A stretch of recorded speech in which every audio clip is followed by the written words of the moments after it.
You wake up strapped to a table, needles pumping something thick and green into your blood. Your skin burns from the inside out, bones cracking, reshaping, growing. You try to scream, but your vocal cords are already changing, deepening into something that isn't quite human anymore. This is FEV. This is how humanity dies, not in nuclear fire, but in vats of bubbling green horror. My name was Dr. Marcus Chen, was. I need you to understand that distinction because by the time you hear this recording, the man I used to be will be long gone.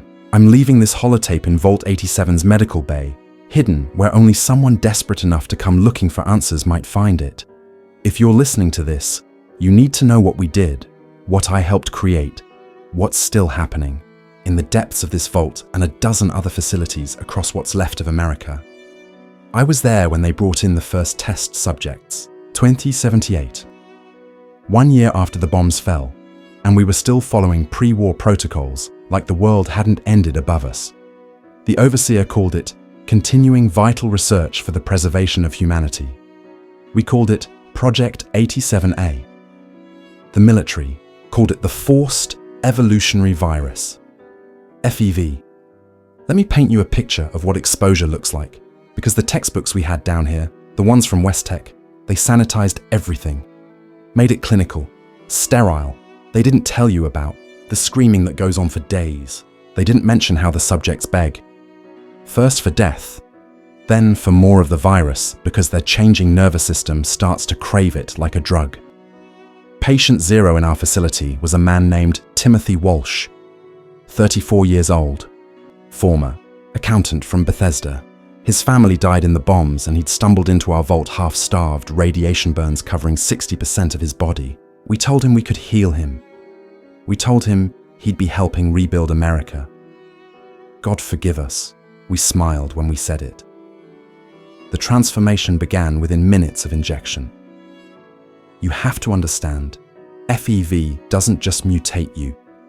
It perfects you, at least according to its own twisted logic. Every cell in your body gets rewritten. The virus identifies what it considers flaws, radiation damage, genetic imperfections, even scars, and it fixes them. But its idea of fixing is to turn you into something that can survive in a world of radiation and violence, something that doesn't need society, or love, or hope. Timothy's skin went first, started bubbling like water coming to boil, then hardening into thick, green-grey leather. His bones began extending, pushing through muscle that was growing too, fast to keep up. I watched his fingers elongate, joints popping and reforming. His skull, Christ, his skull expanded like someone was inflating it from the inside. You could hear it, this wet, cracking sound that still wakes me up at night. But the worst part? He was conscious through all of it. The FEV doesn't let you pass out, it keeps your nervous system firing at maximum capacity, because it needs you awake to properly map your neural pathways before it rewrites them. Timothy looked at me with eyes that were still human, still capable of fear and confusion, even as his face restructured itself into something monstrous. He tried to speak, but his jaw had already begun to extend, teeth falling out to make room for the newer, larger ones growing in. 72 hours. That's how long a full transformation takes.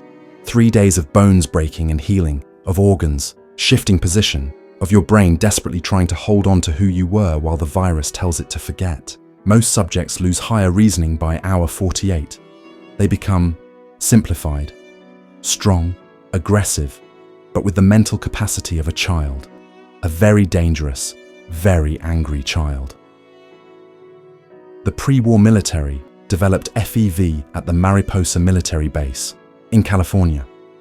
Officially, it was meant to create super soldiers, humans who could survive nuclear fallout, who could fight in irradiated zones without protection. The Pan-Immunity Virion Project, they called it initially. Make Americans immune to any biological weapon the Chinese might deploy. But somewhere along the way, the project shifted. Instead of making humans resistant to change, they decided to make humans capable of controlled change. Forced evolution. What they discovered was that radiation and FEV don't mix well. You see, radiation causes random genetic damage. The virus sees this damage as corruption to be purged. So when you expose someone with radiation damage to FEV, which after the bombs is basically everyone, the virus goes into overdrive trying to fix what can't be fixed. The result? Super mutants. 10 feet tall, muscle mass increased by 400%, skin thick enough to stop small caliber bullets, and sterile. Completely, irreversibly sterile. That's the cosmic joke of FEV. It was supposed to be the future of human evolution, but it creates evolutionary dead ends. Super mutants can't reproduce. They can only make more of themselves by dragging humans to conversion facilities and forcing them through the same hell. We had 37 subjects in Vault 87 before things changed. Each one followed the same pattern, with minor variations. The women transformed slightly faster. Something about lower muscle mass, meaning less tissue for the virus to rebuild. Children. We only had 3 children in the test group. The overseer insisted, said we needed a complete data set. I won't describe what happened to them. I can't. Some things should die with the person who witnessed them. But I need to tell you about Subject 23 because he was different. His name was Roger Maxim, and he'd been a scientist at a research hospital in DC. Unlike our other subjects, Roger had minimal radiation exposure. He'd been in a sealed, clean room when the bombs hit and made it to our vault within days. When we exposed him to FEV, the transformation was cleaner, more controlled. Roger retained most of his intelligence. He could speak, reason, even joke in that dark way he'd always had. But he wasn't Roger anymore. The virus had stripped away things that are harder to quantify than intelligence. Empathy, creativity, the ability to see beauty in small things. He looked at his former colleagues like we were specimens, inferior specimens. He started calling himself a meta-human and us base humans. He said we were evolutionary dead ends, not him. Said the future belonged to his kind. The overseer was thrilled. Finally, a successful test that retained higher brain function. They started screening for low radiation subjects, but those were increasingly hard to find. So they tried something else. They began experimenting with different strains, different concentration levels, different delivery methods. Aerosol FEV that could transform entire populations. FEV mixed with other compounds to try to preserve neural pathways. FEV exposed to specific radiation wavelengths to trigger desired mutations. Every variation created new horrors. We got Centaurs, humans whose DNA had been so scrambled by multiple FEV exposures that they became writhing masses of limbs and organs, multiple heads sprouting from malformed torsos. We got Behemoths, Super Mutants who never stopped growing, becoming living siege engines 20 feet tall or more. We got things that had no classification, things that begged for death, in languages that weren't quite human anymore. I documented everything, every transformation, every failure, every breakthrough. I told myself it was for science, for the future of humanity. But late at night, when I could hear the test subjects in their cells, some roaring with rage, others crying with whatever, tears their mutated bodies could still produce, I knew what we were really doing. We were playing God with people who had come to us for shelter. The research notes from Mariposa talked about someone called the Master, who had perfected the process out west, creating an army of super mutants with a purpose, with direction. They said he'd been exposed to FEV himself, but had evolved beyond even what Roger had become. A biomechanical nightmare that could psionically control other mutants. They said he had a plan called the Unity, where all humans would be converted or killed, creating a world of uniform super mutants with no war, no conflict, no diversity. Is that evolution? Is that the future FEV promises? A world where humanity's greatest strength, our variation, our ability to adapt differently to different challenges, is replaced by uniform monstrosities? I learned the answer to that question 2 weeks ago when there was a containment breach in Lab 7. The containment breach in Lab 7 wasn't an accident. Roger had been planning it for weeks, using his retained intelligence to manipulate the newer subjects, the ones who still had enough awareness to follow basic commands. He'd convinced them that beyond the vault doors was paradise, a world where they would be gods among the ruins. All they had to do was break the locks. When the alarms started screaming at 3:47 a.m., I was in my quarters reviewing transformation logs. The emergency lights bathed everything in red, and over the intercom, I heard sounds that will haunt whatever time I have left. The wet tearing of flesh, bones snapping like dry wood, and beneath it all, laughter.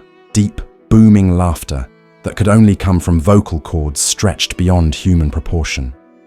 I ran to the medical bay, hoping to seal myself in, but the doors were already compromised. Green fluid was seeping through the ventilation system.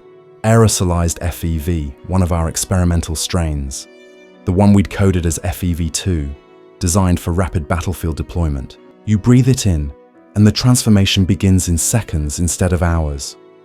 I held my breath, covered my mouth with my lab coat, but it didn't matter. FEV doesn't need your lungs. It can absorb through your skin, your eyes, any mucous membrane. The moment that green mist touched me, I felt it, like ice water injected directly into my veins, spreading out from every point of contact. You want to know what it feels like? Really feels like? Imagine every cell in your body suddenly waking up, becoming aware of itself, and then deciding it's not good enough. Imagine your DNA unzipping and rezipping with new instructions, each change sending signals to your brain that shouldn't exist, colors that aren't in the visible spectrum, sounds your ears weren't designed to process, sensations that the human nervous system has no words for. My hands went first. I watched them swell, skin stretching until I could see the blood vessels beneath, purple and black like spreading bruises. My fingers cracked, lengthened, and the pain, God, the pain was exquisite in its completeness. Not just physical, but existential. Every nerve ending firing at once, trying to tell my brain what was happening while my brain itself was being rewritten. But I was lucky, if you can call it that. My exposure was limited, diluted by the air mixture. I managed to inject myself with a Radaway derivative we'd been developing. Not a cure, but something that could slow the process, buy me time, maybe days, maybe hours, long enough to leave this recording, long enough to confess. While I fought my own transformation, I could hear the others throughout the vault. The security feeds were still working, and I watched 20 years of research collapse into chaos. The fully transformed subjects were hunting the vault staff, not to kill them. That would be merciful. They were dragging them to the FEV chambers, forcing them into the vats. Join the future, Roger's voice echoed through the halls. Become what you were meant to be. I watched Security Chief Morrison, a man who'd survived 2 tours in Anchorage, get cornered by what used to be Subject 12. She had been a kindergarten teacher before the bombs, Sarah something. Now she was 8 feet of muscle and rage, but when she grabbed Morrison, she cradled him almost gently. "Don't be scared," she said in a voice like grinding stone. "It only hurts until you're better." Then she carried him, screaming, to the transformation chambers. This is what people don't understand about super mutants. They're not just mindless brutes. The process doesn't destroy who you were. It simplifies you, distills you down to base instincts and whatever mission the virus thinks you should have. And for most of them, that mission becomes conversion. Spread the virus. Make more like themselves. It's evolutionary imperative stripped of all subtlety. But there are exceptions, variations. Let me tell you about the different strains we catalogued, because if you're out there in the wasteland, you need to know what you might encounter. FEVI, the original Mariposa strain. This creates your standard super mutant. Green skin, massive muscle growth, heightened aggression, significant intelligence loss in most subjects. But 1 in 10 might retain enough intelligence to use complex weapons, set traps, even lead others. These are the masters, the overlords. They remember being human and hate you for reminding them what they've lost. FEV2, the aerosolized strain, faster acting but less stable. Subjects often die during transformation, their bodies unable to handle the rapid changes. Those who Survive tend to be more bestial, operating on pure instinct. We designated them ferals in our notes. They hunt in packs, communicate through pheromones and subsonic vocalizations. You won't see them coming until they're on you. FEV curling 13. Developed by the Enclave. This was meant to be a targeted bioweapon. It would kill anyone with specific genetic markers, namely anyone with any radiation-induced mutations, which, after the bombs, is everyone except pure-strain humans in vaults and Enclave bunkers. But when it interacts with existing FEV strains, it creates something worse. We only saw it once, in a captured subject from the capital wasteland. The transformation never stopped. The subject just kept growing, mutating, developing new organs and limbs, until its biology collapsed under its own impossible complexity. It took 17 hours to die, and it screamed the entire time. Then there's the Institute strain from up in the Commonwealth. They tried to refine FEV, make it controllable, predictable. They succeeded in a way. Their super mutants are more uniform, but also more tragic. They retain just enough intelligence to know what they've lost, just enough humanity to suffer from its absence. I've read reports of Institute super mutants standing at the ruins of their old homes, trying to remember why these places mattered to them. But the worst, the absolute worst, that's what happens when FEV interacts with other mutations. Ghouls exposed to FEV don't become super mutants. They become something else. The radiation in their bodies fights the virus, creating a biological war zone. Most die in agony. The few who survive become what we called ravagers, beings of pure hunger, their metabolism accelerated beyond sustainability.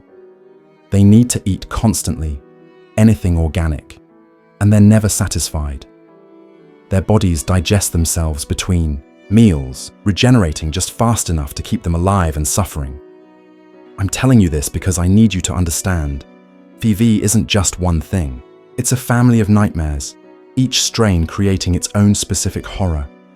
And they're all still out there, in vaults like this one, in old military bases, in underground labs where pre-war scientists thought they could improve on humanity. The master from out west, the one I mentioned, he had the right idea in a twisted way. He wanted to unify all FEV strains, create one perfect version that would transform humanity into a single, unified species. No more genetic variation meant no more conflict over differences. But he failed to understand that variation is survival. When one disease could wipe out an entire species, when one environmental change could end everything, diversity isn't a weakness. It's the only thing that ensures something survives. But Roger, our subject 23, he had different ideas. As I huddled in the medical bay, watching my skin slowly turn that familiar green-grey, he broadcasted his manifesto through the Vault's PA system. He talked about controlled evolution, about choosing who gets transformed and who remains human, a caste system based on FEV exposure. The transformed would be the warrior class, the protectors. The humans would be the thinkers, the creators, preserved for their intelligence and creativity. And overseeing it all would be beings like him, intelligent mutants who bridged both worlds. The virus isn't a curse, he said, his voice reverberating through the speakers. It's a gift we're too primitive to understand. In a world of radiation and death, FEV makes us immortal. No disease can touch us. Radiation heals us instead of killing us. We don't age, we don't tire. We are what humanity needs to become to survive the world we destroyed. He wasn't entirely wrong. Super mutants are functionally immortal. Their cells regenerate faster than they degrade. They're immune to all known diseases. Radiation actually accelerates their healing. In a purely practical sense, they're perfectly adapted to the post-nuclear world. But they're sterile. Every single one. The FEV damages reproductive cells beyond repair, so they're immortal individuals watching their species die out one conversion at a time. That's why they're so desperate to transform others. It's not just programming or instinct. It's loneliness. Imagine being the last of your kind, unable to create more like you except by destroying something else. Imagine looking at humans and seeing either future family or reminders of what you can never be again. I've been in this medical bay for 6 days now. The transformation is slower than usual. The Radaway derivative is working, but it's a losing battle. My muscle mass has increased by 60%. My bones ache constantly as they thicken. Yesterday, I pulled out 3 teeth to make room for the new ones growing in. My intelligence is still intact, but I can feel it slipping. Complex equations that were second nature now take effort. Names of colleagues fade in and out of memory. But the worst part is that I'm starting to understand Roger's perspective. The virus whispers to you, you see, not literally, but through your changing neural chemistry. It makes you feel powerful, makes you believe that this is improvement, not degradation. Yesterday, I caught myself looking at my reflection.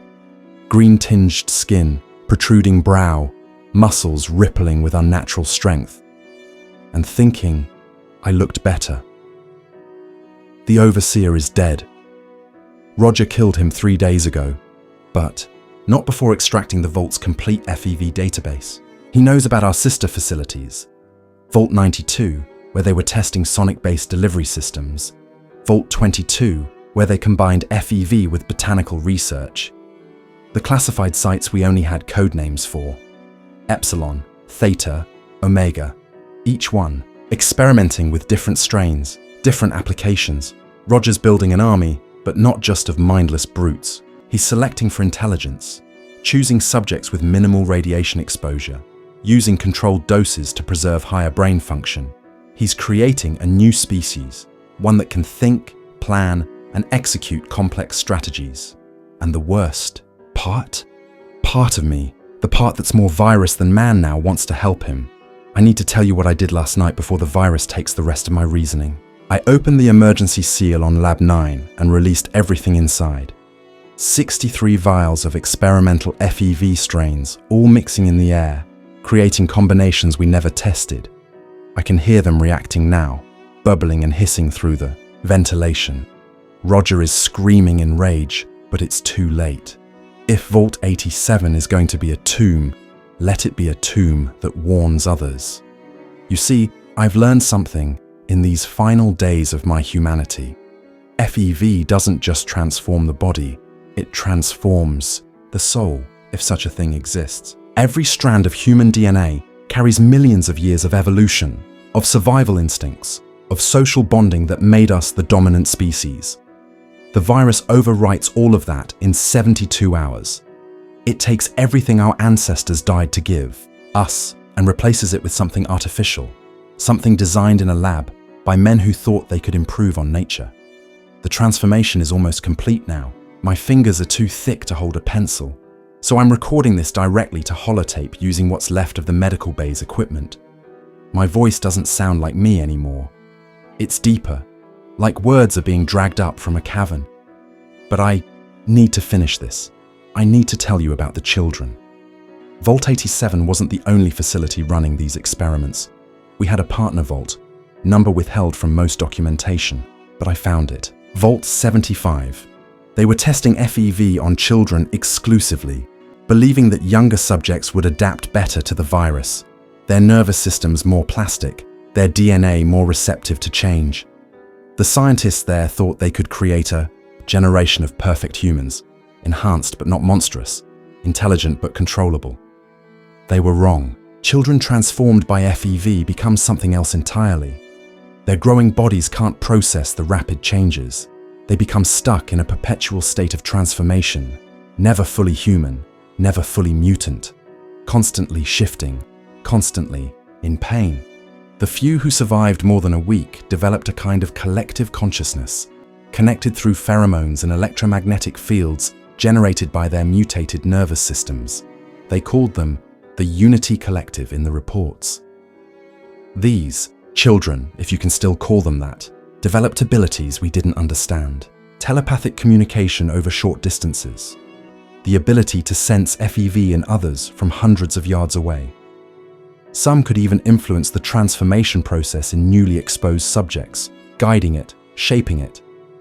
They were becoming something that transcended both human and super mutant, a third option that terrified even the researchers who created them. The last report from Vault 75 was dated 3 months ago.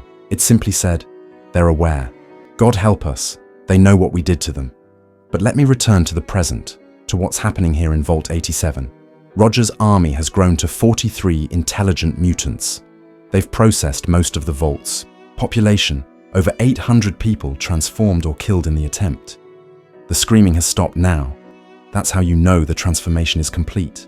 The silence is worse than the screams. Roger found the military contracts yesterday, the ones that detail the other facilities. Not just vaults, but military bases, research hospitals, even a few private corporations that were working on FEV variants. Prometheus Corp was developing an FEV strain that could be reversed. Transformation on demand for soldiers who could become super mutants for combat, then return to human form. They had a working prototype, but the bombs fell before they could test it. Their facility is in Boston. Roger's sending scouts there tomorrow. There's another facility in the Mojave, hidden beneath a place called Black Mountain. The former military base was testing FEV on prisoners of war, trying to create a strain that would leave subjects completely obedient, their free will destroyed along with their humanity. From what I've read, they succeeded. The Super Mutants, created there, follow orders without question, but they also lack any survival instinct. They'll walk into radiation storms, off cliffs, into enemy fire, simply because no one told them not to.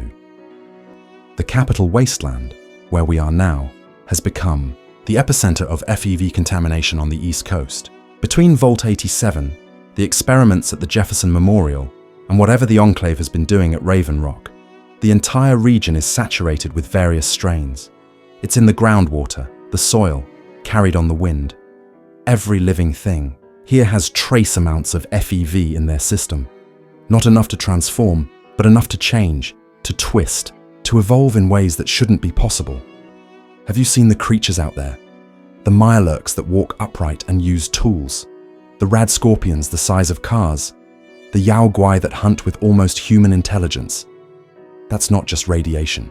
That's FEV interacting with radiation, creating mutations that natural evolution would take millions of years to produce. We've turned the wasteland into a laboratory, and everything living in it is a test subject. But here's what truly terrifies me. What should terrify you? FEV is learning. Each new strain, each new combination, adds to a kind of biological database. The virus shares information across strains through mechanisms we don't fully understand, possibly through airborne particles, possibly through something more exotic. Every transformation teaches it something new about human biology, about what works and what doesn't. The latest strains we developed here in Vault 87 show signs of this learning. They transform subjects more efficiently, with less waste, less death. The intelligence retention rate has gone from 1 in 10 to 1 in 4. The physical enhancements are more refined. Subjects are stronger, but not grotesquely large. Faster, but not uncontrolled. Given enough time, enough iterations, FEV might actually achieve what it was designed to do, create a better human. But it won't be human anymore. It will be something else, wearing our DNA like a suit. I found Roger's personal logs this morning while he was occupied with the conversions. He's not just building an army, he's building a civilization. He has plans for breeding facilities, not for reproduction, but for conversion. Massive complexes where humans would be farmed, sorted by genetic compatibility, and systematically transformed. He talks about optimization protocols and evolutionary quotas. He's planning to transform the entire East Coast within 50 years, but Roger doesn't know about the reject strain. We called it FEVX in our notes, but it was a failure, locked away in the deepest part of the vault. It's a strain that tried to preserve humanity while adding enhancements, but it failed catastrophically. Subjects retained their full intelligence, their memories, their personalities, but their bodies became unstable.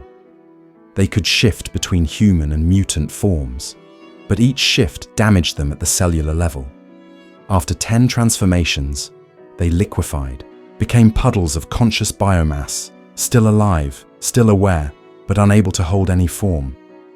I released that too. It's in the air now, mixing with the other strains. I don't know what it will create, what horror I've unleashed, but it's better than letting Roger's vision come to pass. Better chaos than calculated extinction. My time is running out. I can feel my thoughts simplifying, complex ideas becoming harder to grasp. Soon, I'll be like the others, driven by instinct and viral programming.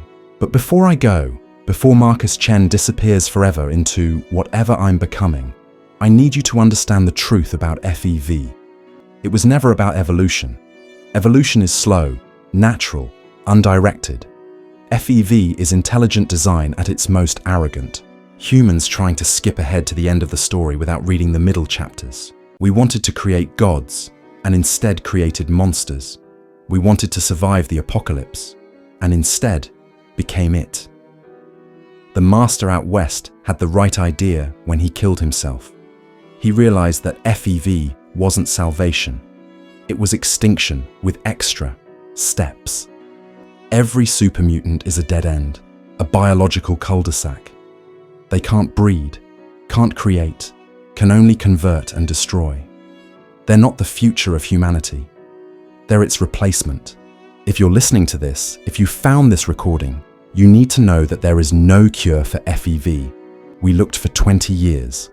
Once the virus integrates with your DNA, removing it would unravel you at the molecular level.